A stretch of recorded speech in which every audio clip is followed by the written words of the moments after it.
Senator Bato de la Rosa appeals for support from his fellow Philippine Military Academy alumni.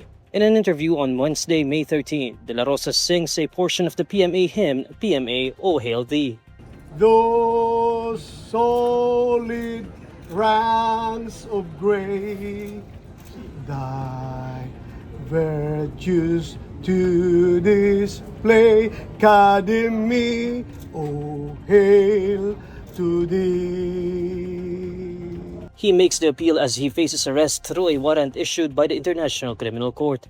De La Rosa graduated from the Philippine Military Academy in 1986. He calls on members of the military and police to express support and condemn his possible arrest. I am appealing for a peaceful support para naman makita ng mga gobyerno natin kung hindi lang pinapakinggan yung aking pakiusap na ako ay isang Pilipino na humihingi ng suporta galing sa inyo na dapat sana ay huwag niyo akong ipagkanulo sa mga dayuhan.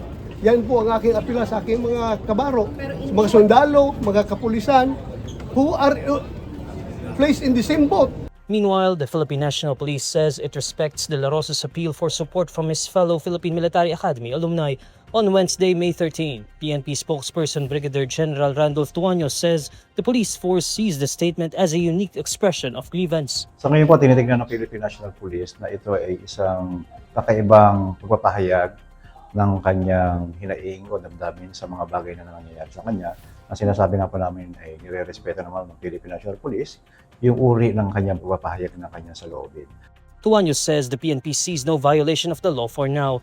He adds that the matter is subject to validation by the legal team if any violation is found.